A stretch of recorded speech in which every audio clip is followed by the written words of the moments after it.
frame, but Zoom records it. Yeah, all right, I'm recording it. I'm recording it. You're recording, yeah, I can see it on the top left. All right, that's Okay. great. So you can send me the link afterwards. Yeah.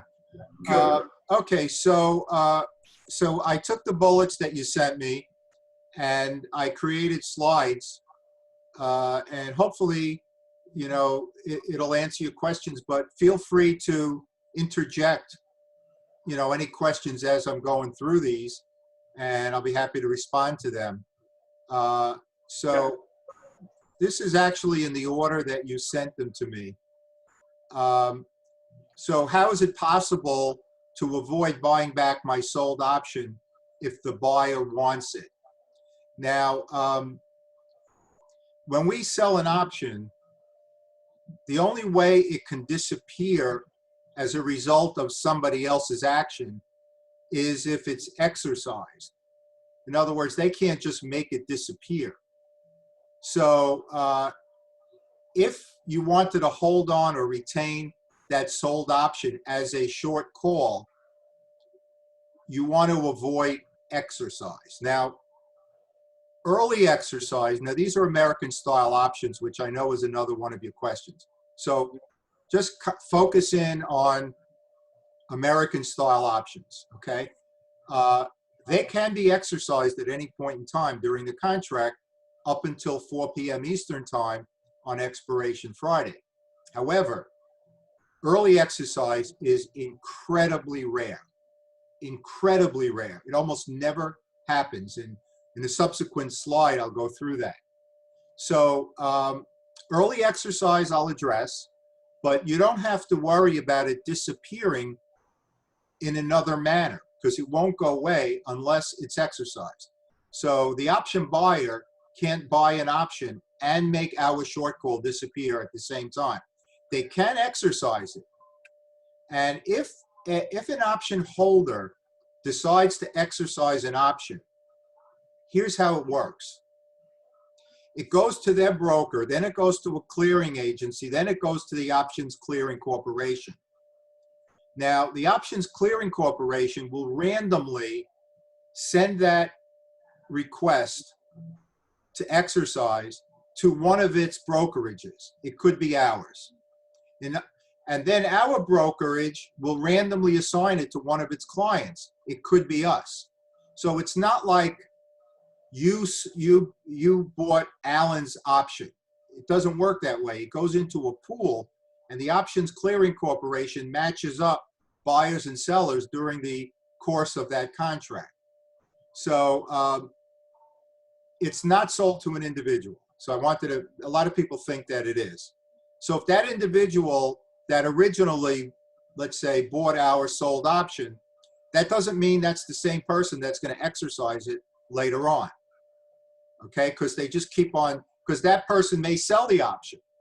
And if we didn't do anything, then our option isn't the one that's sold. It's matched up to somebody else who wants to sell their option. That makes sense? Yes, it does, but it doesn't eliminate the risk entirely because from the Options Clearing Corporation, I might be the one who gets to exercise. Yes, you might be, but the odds are incredibly small. So I don't think you can base a strategy on something that's minuscule in nature. And yes, there is risk. So when we sell an option, we are undertaking an obligation and we get paid for that. We agree to sell our shares at the strike price by the expiration date. That is the obligation we're undertaking. Now, the option buyer is paying cash to have certain rights. And their rights are to exercise that option at the strike price by the expiration date. So we can't have it both ways. We can't get paid to undertake an obligation and not have an obligation. Life just doesn't work that way. So there is risk, but what I'm here to tell you is that risk is incredibly small, and I'll get to that in one of the slides, why it's so small. Yeah, okay. So I think I went through all these things. Option buyers cannot eliminate our options. I think that's what you were worried about. They can only exercise them. So the option buyer, in order to remove our short call, the only way an option buyer can do that is by exercising that option and buying our shares. And Yes. I could tell you that option buyers do not want to buy our shares. They don't want to buy our shares. What they Just want, the P&L on the price of the put option, right? When they bought it, when they sell it. they want to be directionally correct and make Okay. money on the option. So, So Alan, I'm sorry to interrupt. So if I'm sold a put on a strike, right? I do not do it to have the option. I might do it to have the option like lose all its premium, or I might do it because I want to buy Apple at 290 while Apple is trading at 390, right? No, 290 versus 319. So I want to buy when it goes down $20. If it falls more, so be it. I wanted to buy it anyway, so I will want my shares. well, if you sell now we'll get into puts.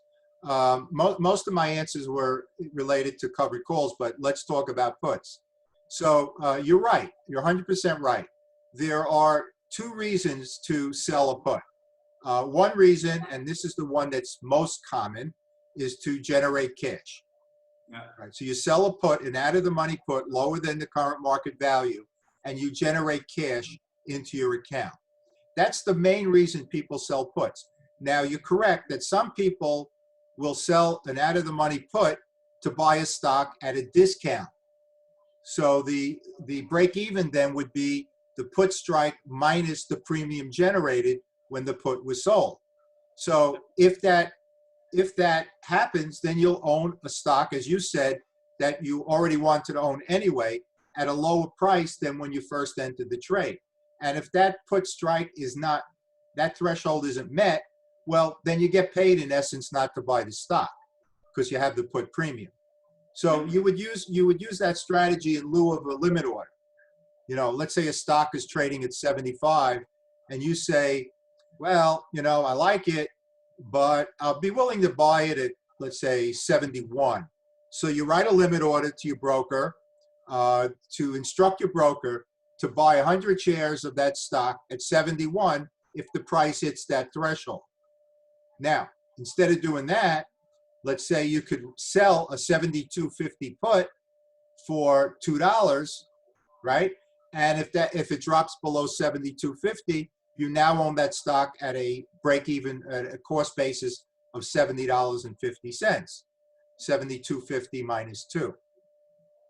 Yeah, well, so what I mean now is like instead of limit orders, I'd like to use the put sold because while the limit order, right? If the stock never goes to my limit order, I never buy the stock. But by selling puts, if the stock never goes to the limit, to the strike price, I get to keep the premium always. So it's always better to sell puts for buying stocks at the lower because you always collect the premium if it doesn't go there. You're a Right? genius. You're a genius. Absolutely right. Now, here's the one caveat. You have to be willing to buy the shares in 100 share increments because a contract is 100 shares. So if somebody wants to, what's that? I can't do it with Apple stock or with Tesla. That's what you mean. Well, somebody wants to buy, if somebody wants to buy 75 shares of IBM, they can't use this strategy. But if you're willing to buy shares in 100 share increments, I'm 100% on board. This is much better than setting a limit order. Absolutely. Okay. Good. And on the other example you said, so that's one thing by selling put options, and it doesn't matter, calls are the same, more or less, but it's a sold option. Now, if the put option is like to collect premium, or the call option now, say I'm just calling, I'm selling a call option. So if it falls below, if it goes up, right? If it goes up, I'm sorry, let's take the put option example. So if it goes down, my idea, if I don't want the stocks, right, I would think, listen, because stocks are mean reverting anyway, they rarely go up or down one direction straight away. They follow their mean, which is why the volatility. And then at some point, I think the majority of times they tend to revert back, give you an opportunity to close them before they go to hell, right? So in that segment for 10 days, when my stock has fallen from 72 in your example to 65, I do not want to exercise it. I do not want to close it, although I'm losing money because I'm expected to go back to 75. But the buyer of the put at $10 gains, he will want to close it. So presumably he's the buyer on the other side of me. He will close it. So he will say, Yanis, I'm sorry, I want your stocks, and then the mechanism, whatever. So I want your $10. But I don't want to close it. And Okay. that was the question. Okay, so here's the fallacy in what you just said. Well, first, let me just go back to what I said before. Option buyers don't want to be share owners. They want to be option sellers. Now, in the example you just gave me, that's a very good example of that put buyer being directionally correct. So his put value goes up, right? His put value goes up. So he's making a ton of money on the put. He is not going to exercise the put. What he's going to do is sell the put. Now, the reason for that is twofold. Number one, I hate to be redundant. He doesn't want to be a stock owner, most likely. But number two, he's losing time value. He's capturing intrinsic value, but he's losing time value. Are you familiar with those terms? Yes, very much, yeah. Okay, so the put buyer can, let's say the put premium, the stock is $10 in the money, and the put premium is $12. So if he exercises the put, he's captured the $10 of intrinsic value, but he's lost the $2 of time value. So which would you rather have? You'd rather have $10 or $12. Now, the exception is if the put buyer actually wanted that stock and used the strategy that we discussed before, where they sold the put instead of setting a limit order, right? So in that case, chances are that put would be exercised, but usually not until expiration. Okay.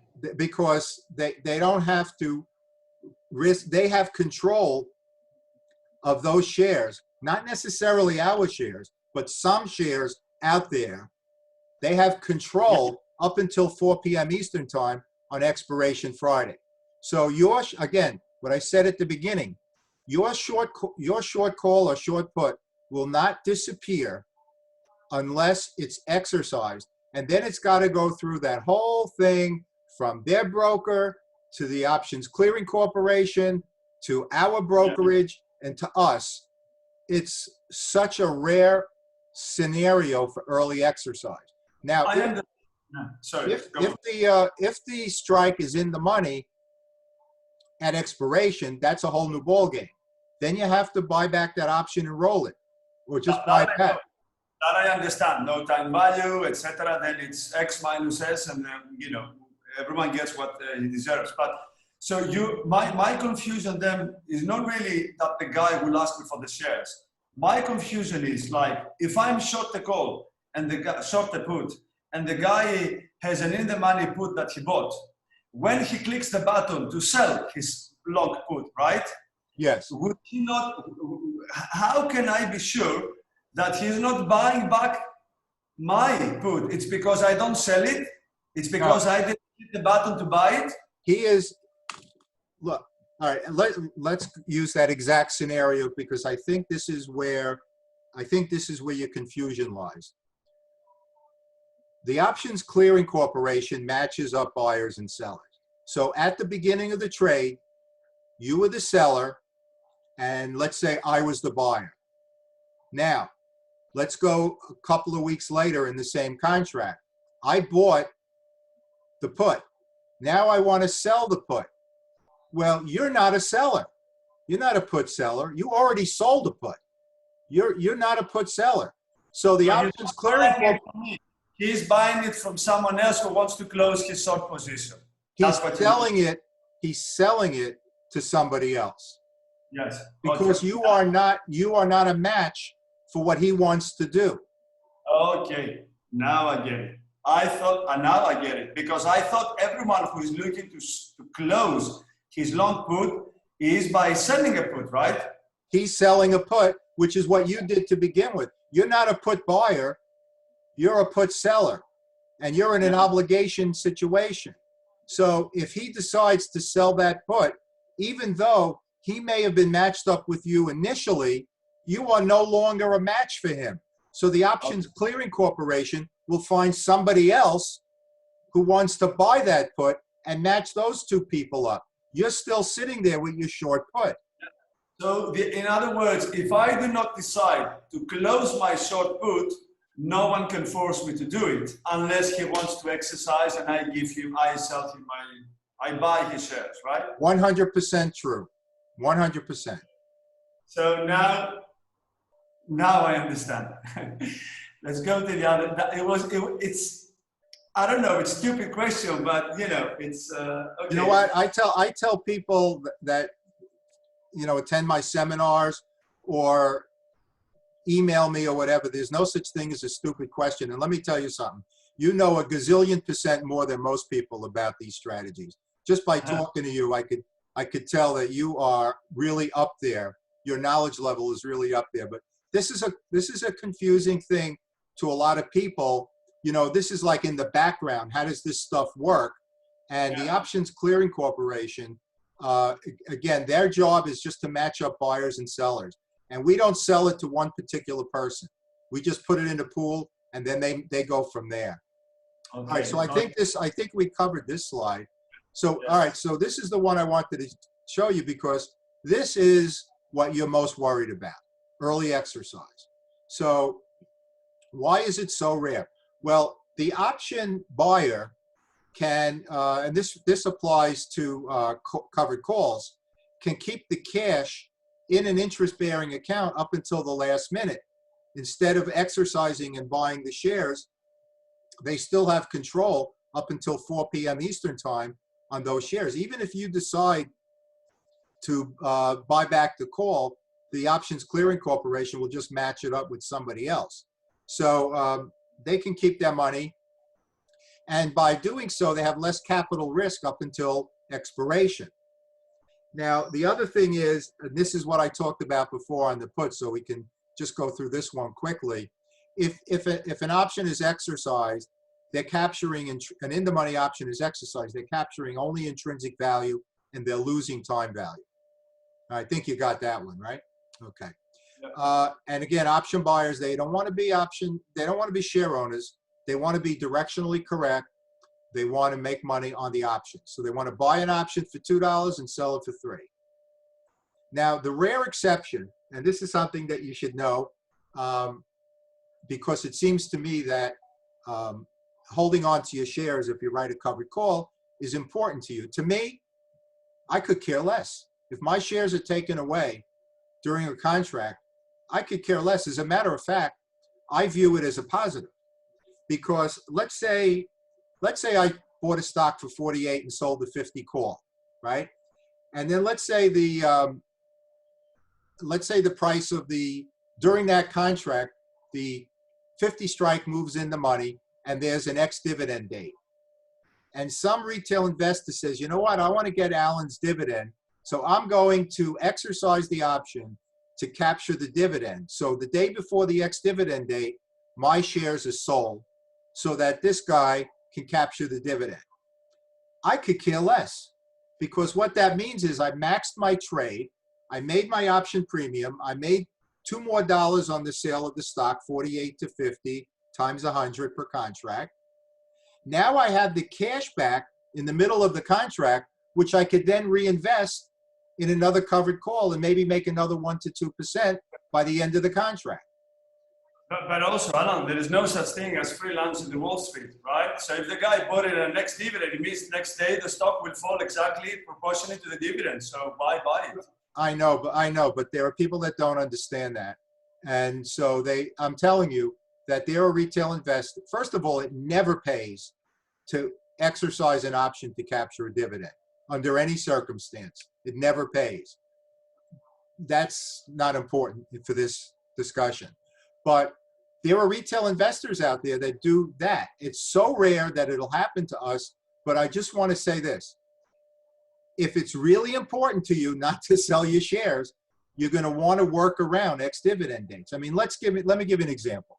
Let's say you bought Apple at $10, right? And now it's $300, and it's in a non-sheltered account, right? And you want to write covered calls to generate another 2% a month.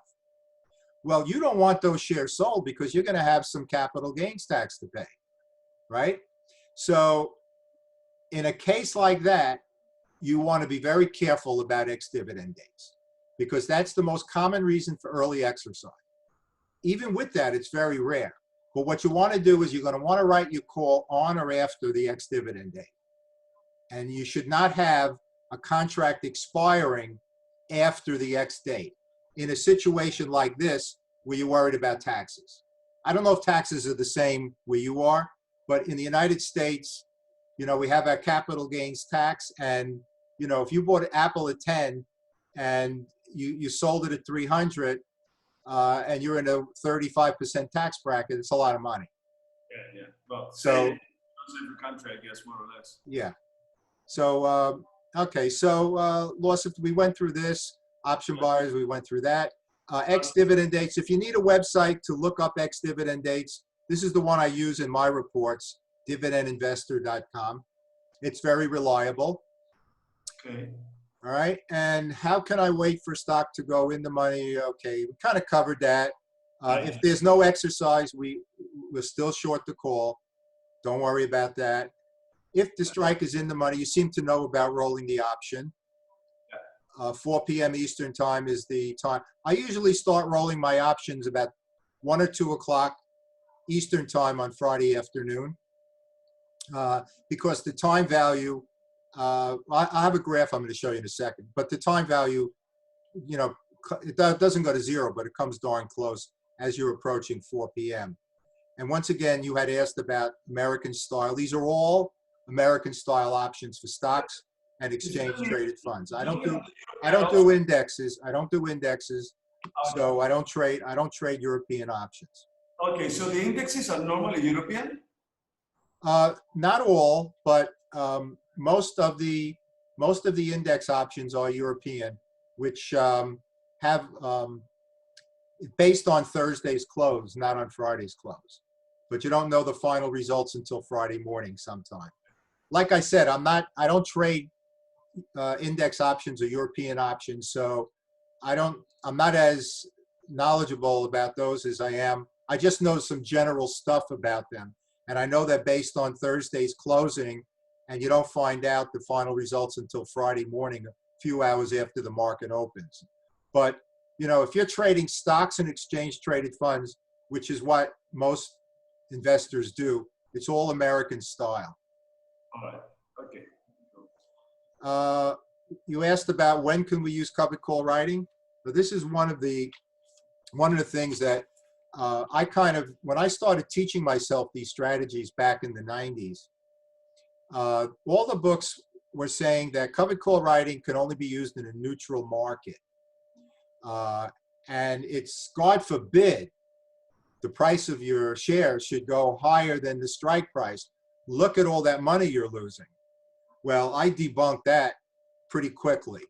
So the cost of capital is not losing, right? Yeah, if you buy a stock at 48 and you sell the 50 call, and let's say you get $1.50, right? 3%. And then let's say it goes up to higher than 50. Let's say it goes to 60, right? Now you've made 150 plus 200. You made 350 in 1 month, 7%. Is that a reason to break out the Kleenex and cry that you lost 10 points? I'm with you. It's mostly the opportunity cost of capital. But my question really, but you will say now, is, where some option positions, for example, delta neutral your portfolio, then trade futures up and down to take advantage of the gamma trading in between, or manage your iron condors and adjust them to ratio back spreads or diagonal if market goes against you. These are things that clients would normally not do. But the cover call, at which you seem to be the master of universe, seems to be like very easy. And so I was wondering, like, okay, listen, iVolatility.com, right? Higher implied volatility than the average lately, or I know what the formula to see what the implied volatility per day is actually for an instrument. So you sell a call, all right? How far out? Why did you sell that call and not another one? And how difficult is it for people to understand, but still don't get it right? But this is where you got it. Wow. All right, let's start. What was your first question? Question. One question, yeah. Let's take them one at a time. What's your first one there? The first part was, I have a stock, I know it's volatile, and I have to choose how far out do I sell the call? All right, let's start with that. And when, yeah. Okay, all right. Now, there are, as you know, all different expirations. You can go weekly, monthly, out a couple of months. You can go to leaps, which are out 1 to 2 years. I have tried them all over a very long period of time. My sweet spot are monthly options, 1 month options. That means 8 months out of the year, I'm doing a 4-week contract, and four months out of the year, I'm doing a 5-week contract. Monthly option. All right. The reason, number one, if you take a monthly option and compare your annualized returns to longer term options, your annualized return is higher with monthlies. Reason number two, it's very important if you're going to make the most money with covered call writing to avoid earnings reports. That is the main reason for the price of a stock to gap down. Now, if you let's say you have a $300,000 portfolio, and let's say you're generating $10,000 a month selling covered calls. That $10,000 can be wiped out with a disappointing earnings report on one of your positions. So you have to avoid earnings reports by selling monthlies instead of going out 3 months, 6 months, leaps. You can avoid and circumnavigate around earnings reports. Now, if that stock has weeklies, you could sell, let's say during that 4-week contract, let's say the 3rd week of that contract month, there's an earnings report. You could sell weeklies on weeks 1, 2, and 4, and then come back to monthlies after that until the next earnings report month. But my sweet spot on monthlies, it gives us an adequate opportunity to both mitigate losses, because I have written huge amount of information on managing covered call positions. It gives us adequate opportunity to mitigate losses and even enhance gains. With weeklies, if something goes wrong on Wednesday or Thursday, you're in trouble. So that's another reason why I like monthlies. Also, for most stocks, monthlies have more liquidity, more open interest. Therefore, the bid-ask spreads are tighter. You can make money with weeklies. I don't like going out into the distant future for 2 reasons. 1, earnings report, which is probably the most important, and 2, you're going to make less money on an annualized basis if you go out further. Okay, so that, I think that takes care of how long, and now when to end. Go ahead. What strike does you? How far out of the money do you go? Well, you don't necessarily go out of the money all the time. Let's save that for another slide, because I have an example to show you. Okay. All right. You don't necessarily go only out of the money. All right. So you mentioned high volatility and the volatility of stocks and everything, and you're looking up volatility. You're probably more sophisticated with investing and with options and stocks than the people that read your information. So when you put something out there, I don't know if you're doing this for yourself or for your readers or whatever. What? Mostly for myself, Alan, because I have the liberty to talk to you, and I relate to my people, but it's mostly for myself. Oh, okay. All right. But even for yourself, you're going to want to set up a system that is both practical and time efficient. Yeah. And, you know, you could go on to iVolatility and look up the implied volatility of each security, but you really don't have to do that. All you have to do is look at what your initial time value return is. And based on that, you know that you're not in an extreme situation with implied volatility. Let me give you an example. And you'll see an actual real life example coming up, because I wanted to give you like a real life example to get some of these points across to you. But let's say you bought let's go back to the example we gave before. Let's say we bought a stock at 48 and sold the 50 call, and we got a premium of $1.50.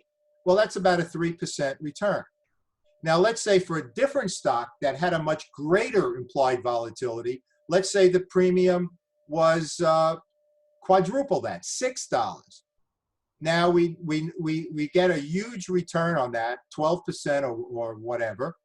And we know that the implied volatility is humongous, which means that the risk is too much. So what I do in my portfolios is I set up an initial time value return goal range. And I created a calculator, which I'm happy to share with you, which will do all these computations for you.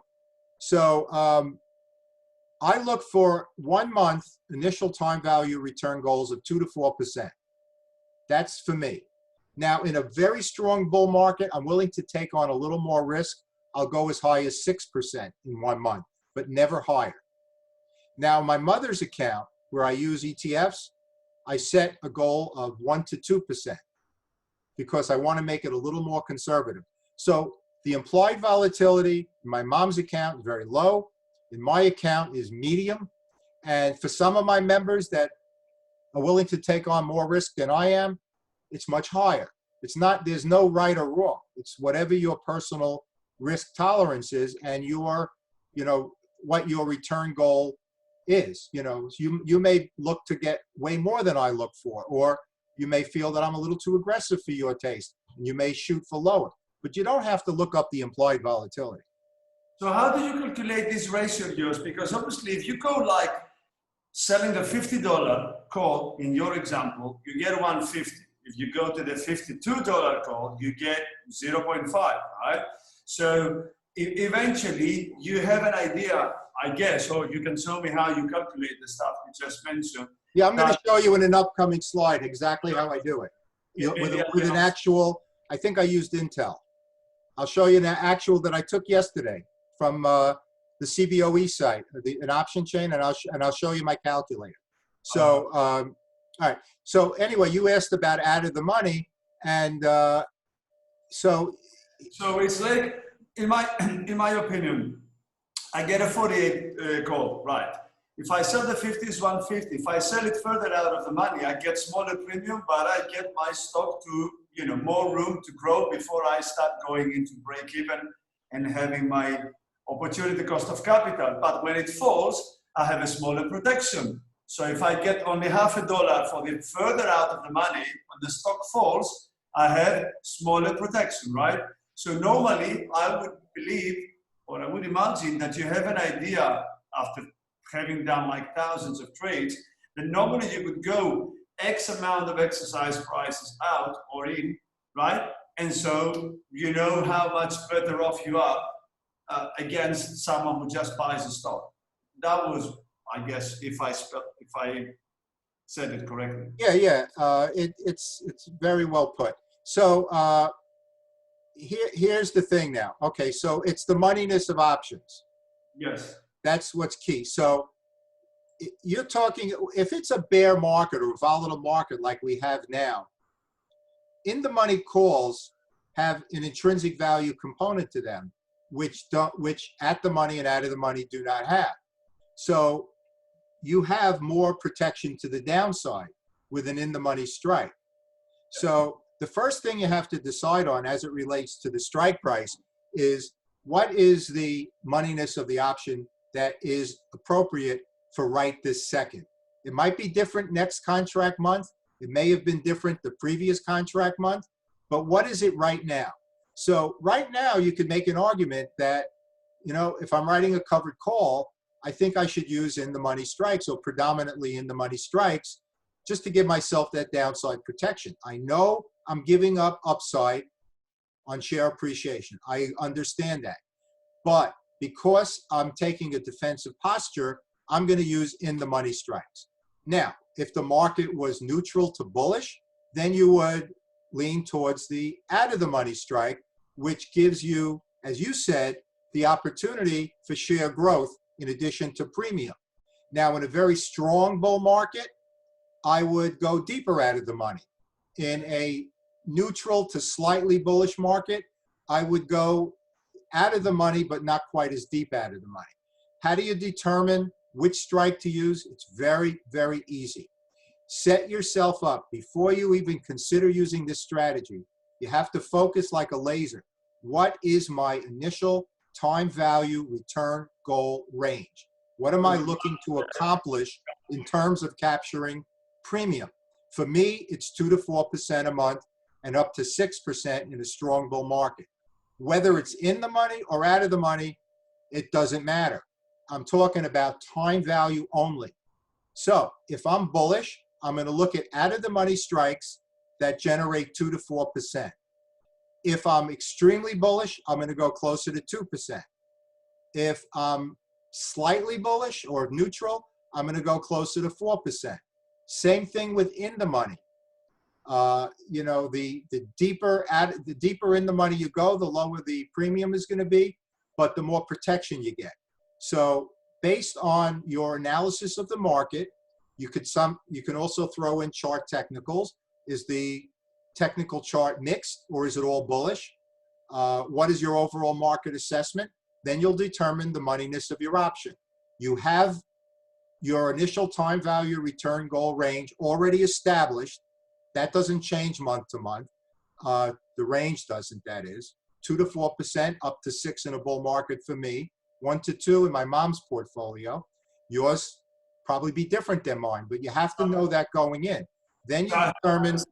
So I have to understand how you calculate that thing you are telling me, right? You're going to show me. I'm going to show you. I'm going to show you how to calculate. Yeah.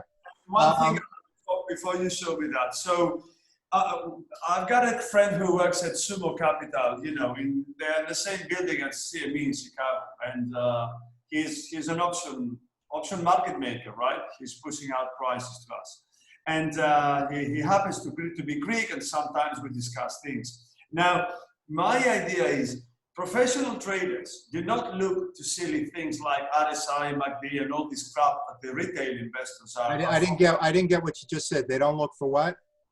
The retail investors are too much focused on technical analysis and the RSI and MACD and whether, you know, there's a golden cross that Joe Ross has said, or the triple window by Alexander Elder and all that stuff. But if you are an option investor, obviously, do you decide where the market is heading based solely on options elements? So for example, hey, the VIX has gone into 2-point backwardation 2 months ago, the markets fell. The VIX has gone back into contango 4 days ago, and well, the markets are still to be seen if they go up or down. Or do you just go using, I don't know, Fibonacci, double tops, whatever? How do you spot? Because you have to have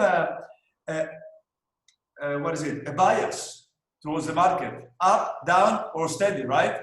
Yeah, yeah. So how do you get this bias, from options or from technical analysis yourself? Because then I use a combination of factors. It might be on the next slide. Let me see. Okay, no, so let's. Yeah, here we go. Screening for covered calls. You asked that question. So here's how I do it.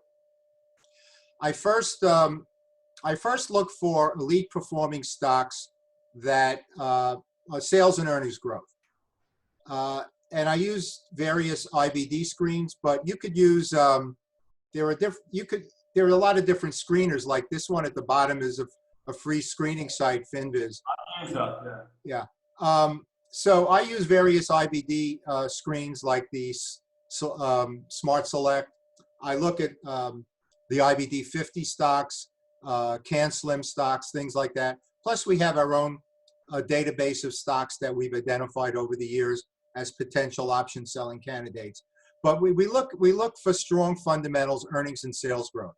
Now, and the reason that I like those stocks is because the institutional investors, mutual funds, hedge funds, banks, insurance companies, they like stocks that have very strong fundamentals. So that's the first screen. Now, once we have a list of those, then we move on to a technical analysis. And I don't use just one parameter, I use 4. And well, I'll just list them for you, and you could, you're probably going to end up using what you're comfortable using. But I use exponential moving averages, 20-day and 100-day, because we're taking out 1-month obligations.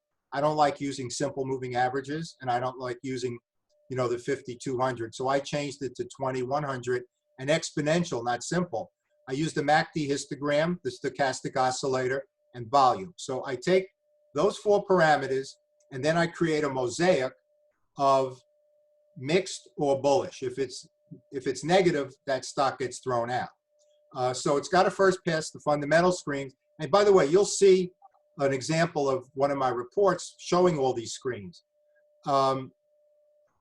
And so the second is the technical. Now, I also have what I call common sense principles that don't fit into the first 2. Like, for example, minimum trading volume, average shares traded per day. You don't want to take stocks that aren't that liquid. You also want to avoid earnings reports. There are certain stocks that are not good candidates because they report same store retail sales on a monthly rather than a quarterly basis. I don't use any airline stocks because they report capacity reports every month. You could see the detail to which I've done my homework on this strategy. You want to allocate a similar amount of cash per position. You want to be diversified in terms of stocks and in terms of industries. So all those things factor into which securities that I'm going to use each month. And because of earnings reports, my portfolio turns over 20 to 80% a month. Now, for those, we have a lot of members that use portfolio overwriting, where they have a long-term buy and hold portfolio, and they just want to generate additional cash with covered calls. And then you could tweak the strategy and do it a little bit differently. But you can definitely use covered call writing for that approach as well. So to answer your question, I didn't talk about my overall market assessment. I do look at the VIX because the VIX is inversely related to the S&P 500, generally speaking. I also take a look, and you may want to look up this parameter, the GMI index. It's created by Dr. Eric Wish at the University of Maryland. It's wishingwealthblog.com. I found this guy in a very interesting way. I got an email from some woman who said, I bought your book, one of your books, because it was recommended to me by Dr. Eric Wish at a seminar he gave on TC 2000. I said, who the heck is that? So what do? You Google, right? So I Googled his website, and on the front page of his website, he had 12 books that he recommended, and 4 of them were mine. And I never even heard of this guy. So he's a finance professor at the University of Maryland, and he uses my books in his financial literacy program. I mean, other books too, but he uses my books. And we've become friends since then. So he has on his website, and it's free, what he calls the GMI, General Market Indicator, where he uses 6 technical parameters, and it goes like 0 to 6. And, he'll show a green or a red dot next to it. So green is kind of a bullish signal and red is a bearish signal. And it's worked pretty well. So I use that. I look at the IBD market assessment. I look at the VIX. And then, of course, I put all this together and I create my own assessment of the market. And then I'll say, okay, let's say I'm mildly bullish on the market. Here's a stock that has all bullish technicals. I'm going to go out of the money, and I'm going to look to get 2 to 3% on my option premium return for my initial time value. And that's how I do it. If I was bearish, I would say, okay, I'm going to go in the money, and I'm going to look to get 2 to 3% if I'm, I'll go deeper in the money or deeper out of money, depending, if there are extreme market conditions. So that kind of makes it easy. You don't have to look up implied volatility. You know that if you stay in that 2 to 4 range, that it meets your personal risk tolerance. You can tweak it based on whatever your ultimate decision is as to what your goal is, but you have to establish a goal before you get into a trade. Okay, so I think because you mentioned it many times, is that ratio of yours. So I guess that would solve many questions, because I have to, if I find someone, I go look at the implied volatility the other day, for example, selling the implied volatility for the year was like a high of 80. The stock was trading at 26. Well, you're not going to sell that stock. Never. I mean, it's very low. Wait. Say that again. So in my mind, and I don't think it's quite correct or entirely correct, when I go on iVolatility.com and I can see, for example, Apple, and Apple volatility ranging from a low of 30 to a high of 90. And if it trades at $300 now, whatever, at 39 or 45, you don't sell this call on this stock easily, because the implied volatility is low. So no matter direction, it could pick up volatility and hurt your call. Is that the correct assumption to make? You might be putting a little too much emphasis on implied volatility. And by the way, those 90s probably right before earnings report, so I would ignore those. Okay. And remember I told you avoid earnings reports. So for that very reason. So what you do is you pick a stock based on, in my humble opinion, based on fundamental and technicals and those common sense principles. And by the way, this is just an example of the report that we do for our members. And you see, let me just get this here.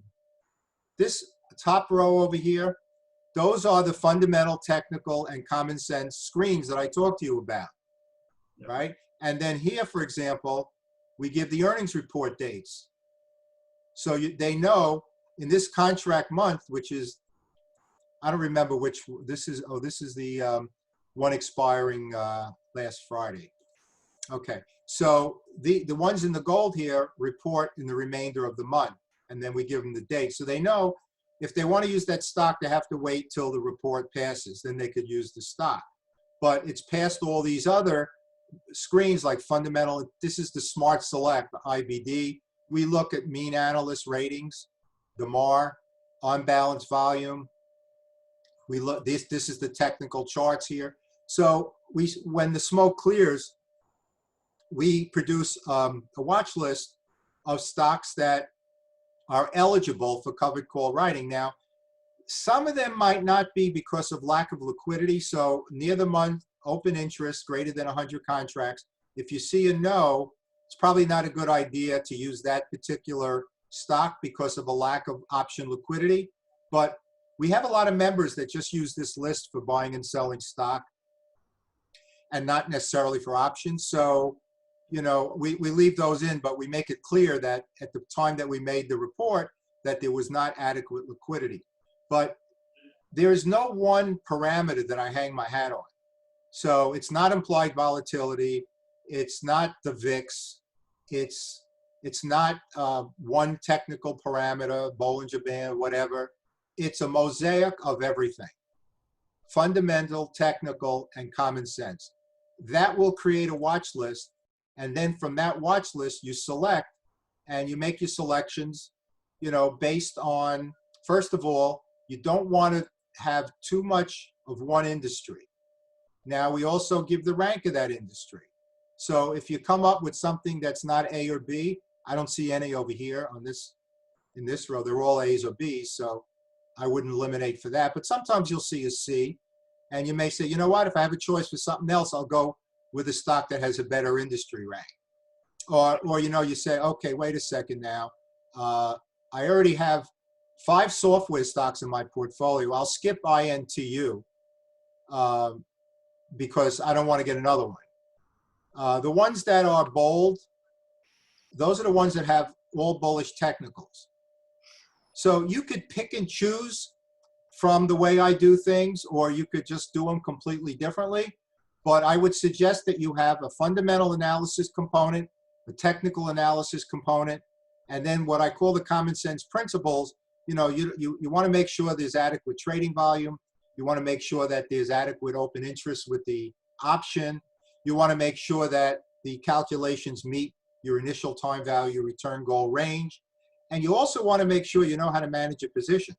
Because most people that do covered call writing, they know how to buy a stock and they eventually learn how to sell an option.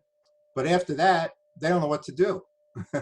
and that really will take away a lot of your profit. So you had asked when to sell an option. You're probably familiar with this, that the theta or time value erosion on a 1 month option for near the money option, which is what we deal with pretty much, is logarithmic in nature. So you're going to want to sell that option on the Monday or Tuesday after expiration Friday. And when you're rolling the option, because of the nature that it falls off a cliff at the end, you want to roll it as close as possible to the 4 p.m. Eastern time expiration Friday, because the current month is depreciating dramatically, whereas the back month is not. So it's slightly to our advantage to wait till Friday. I usually start between 1 and 2 to roll my options. So enter the trade the Monday or Tuesday after expiration Friday. Roll your options as close to 4 p.m. as possible. And my sweet spot for trading is between 11 a.m. and 3 p.m. Eastern time to avoid the early morning and late afternoon computerized volatility. Okay. Okay, I think we went through this, Yanis. So 1 month is my sweet spot. Avoid earnings and higher annualized returns. My second choice would be weeklies. Weeklies are also good for avoiding earnings reports and ex-dividend dates, if that's a factor for you. We kind of went through all this. All right, let's do a real life example. This is from yesterday. This is Intel, which was trading yesterday at 60.04. So here are the strikes. Now 57.50 is in the money, 60 is like at the money, and then 62.50 and 65 are out of the money. Here are the bid prices. Yeah. Okay, so the in the money has the intrinsic value giving you the greatest premium, right? And the out of the money is all time value. You always get the highest initial time value return with an at the money strike, always. Check any stock any day of the week. The at the money gives you the highest initial time value return, but no opportunity for share appreciation. All right, so here's a little snippet of the multiple tab of the calculator. It's become known as the Elman calculator. You can get a copy of it right on my website in the free resources link at the top. It's the calculator you said to the 2 or 4% or your mom's 1%. This is what you're referring to. Yeah, yeah.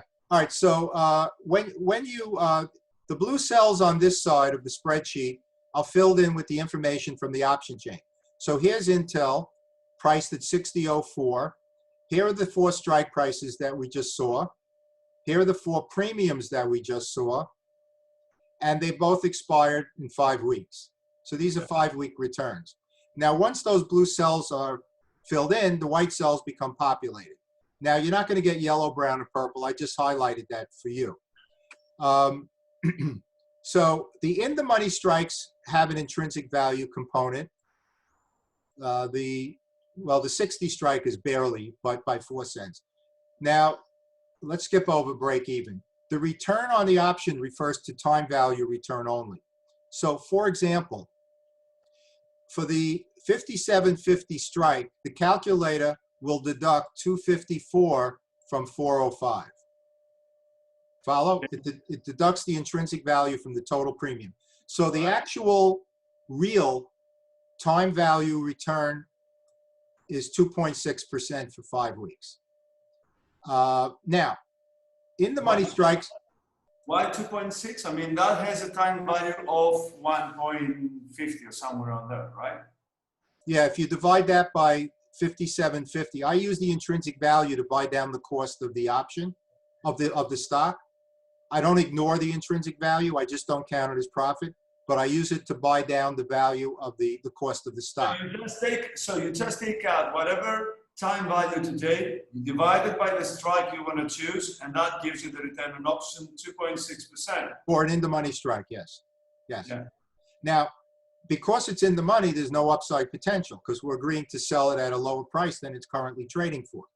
But there is downside protection. Let me just define that for you, Yanis, because it's different than break even. Downside protection, if you use my calculator, means the amount that the stock price can depreciate and still generate the entire initial time value return goal profit. So Intel can drop 4.2% by expiration, and we still will have generated a 2.6% 5-week return. Now, if it starts dropping more than 4.2%, then it starts eating into that 2.6. So that's your break even, right? So that's your strike price minus the premium you received. The purple cell there. This is the intrinsic value. Yes, it's the amount that the price can drop and still retain that full 2.6%. Yeah. Now, the at-the-money strike gives you the highest initial time value return, and pretty much there's no upside and there's no downside protection. Sorry, Alan, just to say, the 4.2% simply is subtracting intrinsic value 254 from the 57.50, right? Yes. So that's 4% on the 57.50 because you will still have the time value. All right. Yes. Now, the out-of-the-money strikes down here are higher than current market value. Those have no intrinsic value component. Yeah. But they do have upside potential. So 246 is the difference between 62.50 and 60.04. So the actual return on the option, 140 divided by 60.04, is a 5-week return of 2.3%. Now we have 4.1% upside. That's 246 divided by 60.04. So there's an opportunity. Until the option gets in the money, you mean? Yeah, up to the strike price. Yeah. There's an opportunity in that particular trade for a 5-week return of 6.4%. Okay. All right. Now, if you go deeper out of the money to the 65 strike, of course, the premium gets lower, 1.1%, so 11% annualized. But there's an 8.3% possibility if Intel goes from 60.04 to 65. So there's a possibility of a 9.4%. So if you will very, very bullish, you might select the 65 strike if you're extremely bullish. So you have an opportunity to let the share price run as long as you say to yourself, you know what? I'll be happy with a 1.1% 5-week return. The price of the stock doesn't go up. Yeah. You know, I'll be happy with that. So basically, the minimum scenario should always be the yellow column because if the stock goes up, I have the stock. Or yeah, so I sell the call. It's just to get all the premium and dies off at the strike price, right? The yellow column. When I said before, set your initial time value return goal range. I'm talking about this. Yeah. Initial time value return goal. So, for example, I would not consider the 65 strike for me. I would probably use it in my mom's portfolio, but in mine, I would use any of the other 3.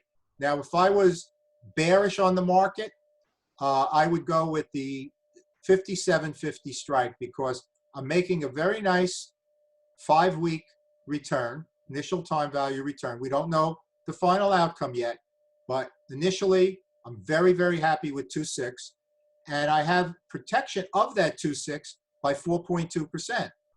So the price of the stock can drop by 4.2%, and I still will have generated that 2.6. Oh, yes, because it's in the money, yeah. Yeah. Now, if I was bullish on the market, I would go with the 62.50 strike, where I'm generating 2.3 for 5 weeks with a possibility of another 4.1. So you had mentioned to me before, how far out of the money do you go? You don't always go out of the money. You know, if you're bearish on the market, if the market is volatile, you may go in the money. But the point is, you're always going to have that same initial time value return goal range that you identified before you made your first covered call trade. You have to identify what your goal is in order to know how to structure your trade. Otherwise, you know, what are you doing? You know, how do you know what strike to use? If you don't know what you're looking to achieve, you really can't select a strike price. So that's how I do it. And I think that's pretty much everything you asked for in those bullets. Yeah, no, that's, I mean, I was stuck to implied volatility, and then obviously I know the intrinsic value and time value, but then you say, okay, in this example, I take time value 1.5, in the other 2.5, in terms of the dollar component, but I never related to the strike price I'm choosing to get a percentage as you get, and know that between 2 and 4, whatever. Do you have that calculator on your website for free, you said? Yes. Have you been to my website? Not lately, but I will surely do it now. Okay. I can go. I can do that.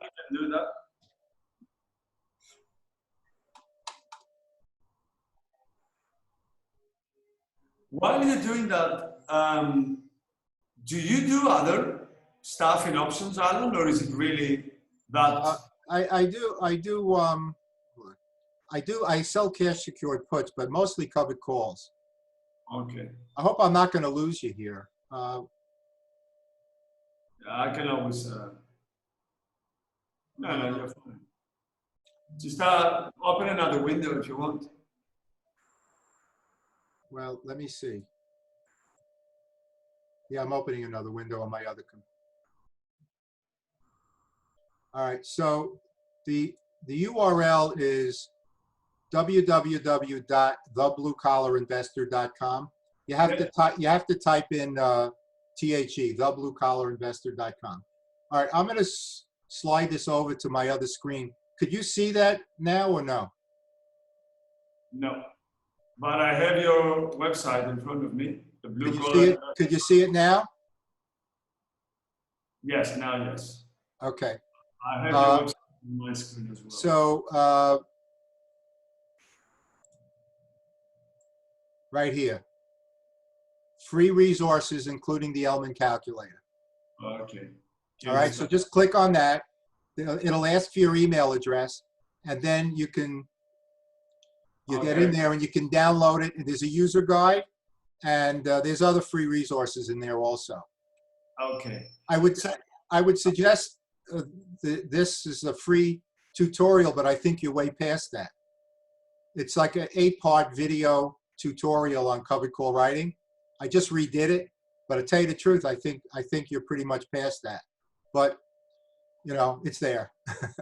Okay, no, I'll take a look. Now, Alan, if I can ask you a question, because I've been seeing some other people, they try to sell options. What was it, the other guy? Optionalpha.com, for example. I don't know. I don't really.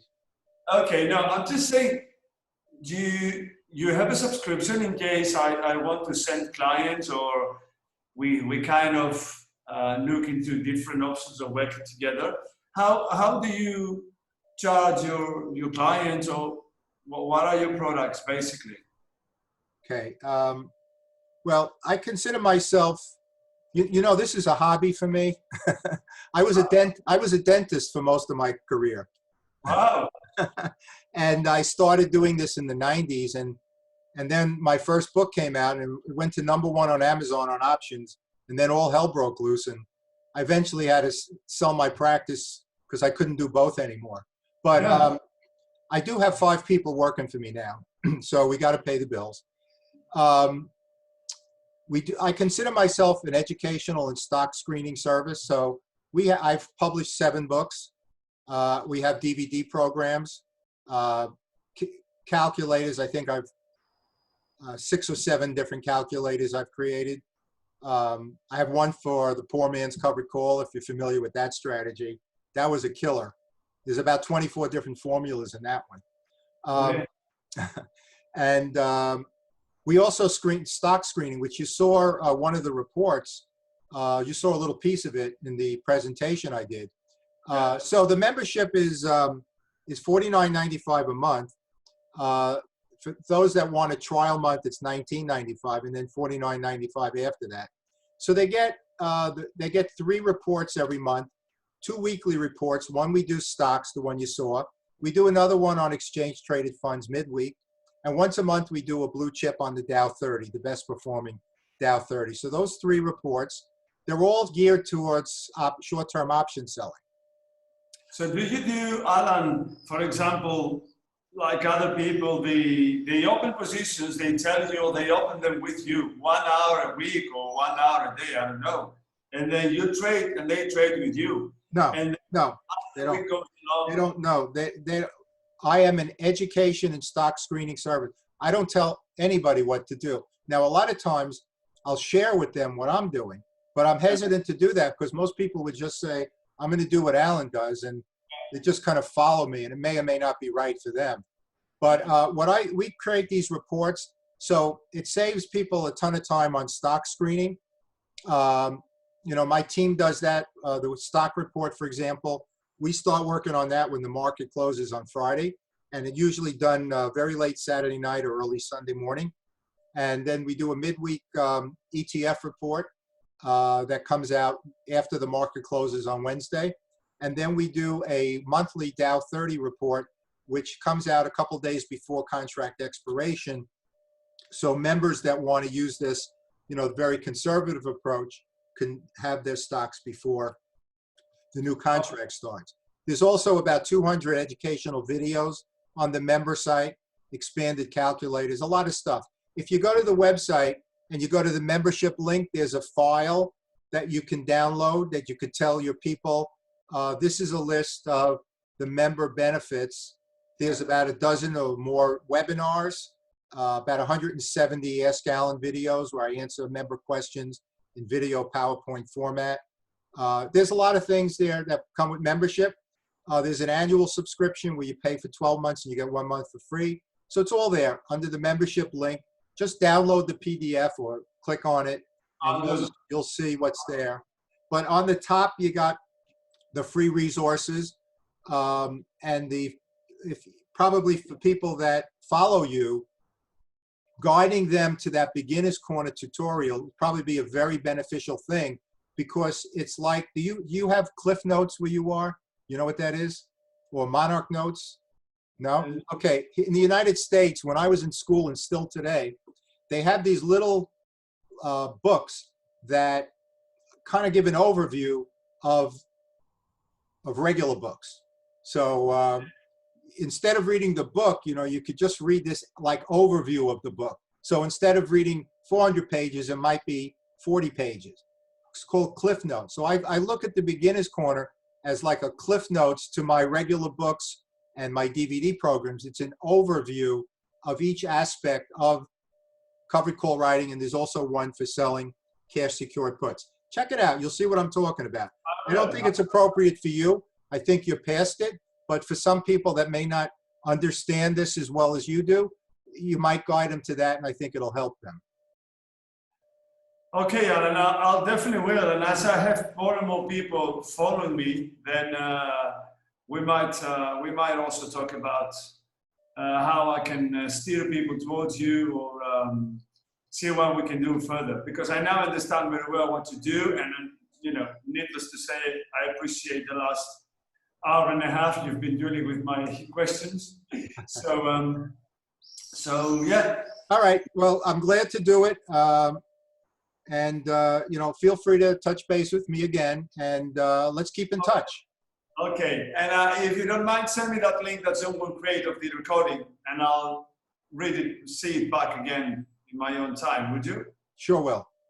Okay. Thank you very much, Alan. Thank you so much. Take care.